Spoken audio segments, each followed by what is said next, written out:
जय श्री कृष्ण मित्रों, स्वागत है आपका एक बार फिर से मेरे यूट्यूब चैनल लड्डू गोपाल वासु में। मित्रों, भक्ति ज्ञान मार्ग से जुड़ी हुई मैं आप लोगों के लिए आज एक नई जानकारी लेकर आई हूँ। मित्रों, आज हम बात करेंगे गणगौर व्रत के बारे में। क्या है गणगौर व्रत और क्यों रखा जाता है, कैसे करते हैं इसकी पूजा, कथा विधि सहित। मित्रों, गणगौर व्रत सुहागन स्त्रियां अपने पति की लंबी उम्र के लिए रखती हैं और कुंवारी कन्याएं मनचाहा वर प्राप्त करने के लिए रखती हैं। मित्रों, भारत में मनाए जाने वाले कई त्योहारों में से एक गणगौर त्योहार भी प्रसिद्ध है। खास तौर पर ये राजस्थान में गणगौर व्रत के नाम से बड़े धूमधाम से हर्षोल्लास से मनाया जाता है।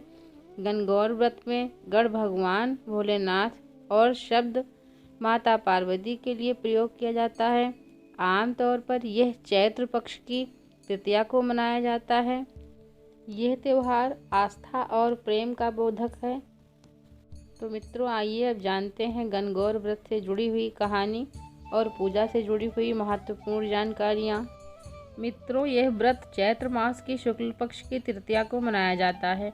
इस दिन सौभाग्यशाली स्त्रियां व्रत रखती हैं कि वंदती हैं कि इसी दिन भगवान शंकर ने अपनी अर्धांगिनी पार्वती को तथा पार्वती ने अन्य स्त्रियों को सौभाग्यवती रहने का वरदान दिया था। इस दिन पूजन के समय रेणुका की गौर बनाकर उस पर महावर, सिंदूर और चूड़ी चढ़ाने का विशेष प्रावधान है।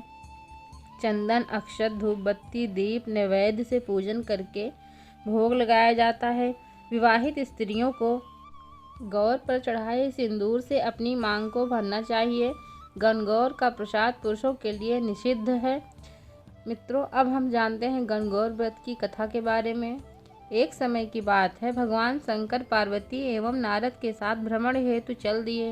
वे चलते चलते चैत्र शुक्ल तृतीया को एक गांव में पहुंचे। उनका आना सुनकर ग्राम की निर्धन स्त्रियां उनके स्वागत के लिए थालियों में हल्दी व अक्षत लेकर पूजन हेतु तुरंत पहुंच गईं। पार्वती जी ने उनके पूजा भाव को समझकर सारा सुहाग रस उन पर छिड़क दिया। वे अटल सुहाग प्राप्त कर लौटी।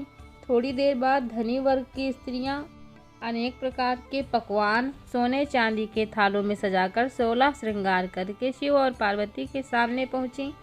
इन स्त्रियों को देखकर भगवान शंकर ने पार्वती से कहा, तुमने तो सारा सुहाग रस तो निर्धन वर्ग की स्त्रियों को ही दे दिया, अब इन्हें क्या दोगी। पार्वती जी बोली, प्राणनाथ, उन स्त्रियों को ऊपरी पदार्थों से निर्मित रस दिया गया है, इसलिए उनका सुहाग धोती से ही रहेगा, किंतु मैं इन धनी वर्ग की स्त्रियों को अपनी अंगुली चीरकर रक्त का सुहाग रस दूंगी। इससे वो मेरे समान सौभाग्यवती हो जाएंगी। जब इन स्त्रियों ने शिव पार्वती पूजन समाप्त कर लिया, तब पार्वती जी ने अपनी अंगुली चीरकर उसके रक्त को उनके ऊपर छिड़क दिया। जिस पर जैसे छींटे पड़े उसने वैसा ही सुहाग पा लिया। पार्वती ने कहा, तुम सब वस्त्राभूषणों का परित्याग कर माया मोह में रहित हो और तन मन धन से पति की सेवा करो, तुम्हें अखंड सौभाग्य की प्राप्ति होगी। इसके बाद पार्वती जी ने अपने पति भगवान शंकर से आज्ञा लेकर नदी में स्नान करने चली गईं। स्नान करने के पश्चात बालू की शिव जी की मूर्ति बनाकर उन्होंने पूजन किया, भोग लगाया तथा प्रदक्षिणा करके 2 कणों का प्रसाद ग्रहण कर लिया। मस्तक पर टीका लगाया।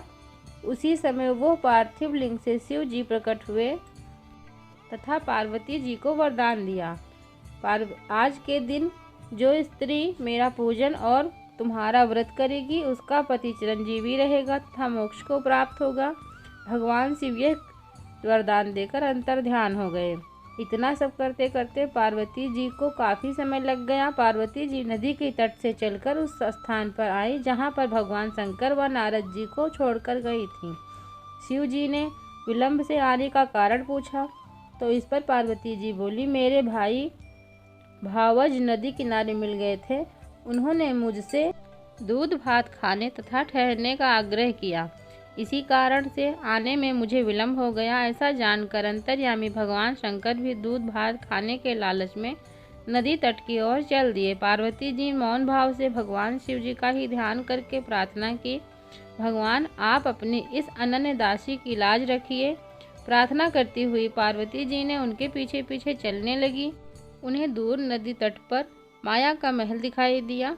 वहां महल के अंदर शिव जी के साले तथा सरहज ने शिव पार्वती का स्वागत किया।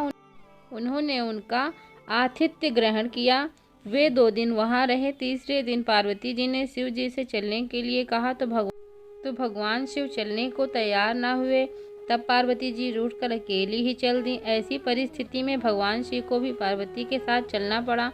नारद जी भी साथ चल दिए। चलते चलते भगवान शंकर बोले, मैं तुम्हारे मायके में अपनी माला भूल आया हूँ। माला लाने के लिए पार्वती जी तैयार हुई तो भगवान ने पार्वती जी को न भेजकर नारद जी को भेजा।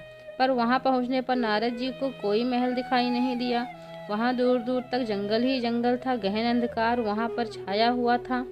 निशंक हिंसक पशु विचरण कर रहे थे। अंधकारपूर्ण इस भयभीत कर देने वाले वातावरण को देखकर नारद जी आश्चर्य से भर उठे। सहसा विद्युत कौंधी नारद जी को शिव जी की माला एक पेड़ पर टंगी दिखाई दी। नारद जी ने माला उतारी और शिव जी के पास पहुंचकर यात्रा की अपनी विपत्ति का आद्योपांत वर्णन कह सुनाया। शिव जी हंसने लगे और कहने लगे, यह सब पार्वती जी की ही लीला है। अपने पार्थिव पूजन की यह बात वो आपसे गुप्त रखना चाहती थी, इसलिए उन्होंने झूठा बहाना बनाया। फिर उसे सत्यासत्य करने के लिए उन्होंने अपने पति धर्म के बल से झूठे महल की रचना की, जिसकी सत्यता को उभारने के लिए मैंने माला लाने के लिए तुम्हें वहां पर भेजा था। इस पर पार्वती जी बोली, मैं किस योग्य हूँ, यह सब तो आपकी कृपा है।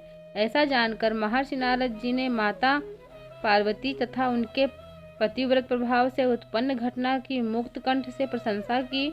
इसके पश्चात उन्होंने माता पार्वती तथा शिव जी से पतिव्रत प्रभाव से उत्पन्न घटना को ध्यान में रखकर कहा, मेरा ये आशीर्वचन है कि जो स्त्रियां इस दिन गुप्त रूप से पति के निमित्त पूजन कार्य संपादित करेंगी, आपकी महती कृपा से उनकी समस्त मनोकामनाओं की पूर्ति होगी तथा उनके पति भी चिरंजीव होंगे। यह कहने के उपरांत नारद जी भी उन्हें प्रणाम करके देवलोक को चले गए।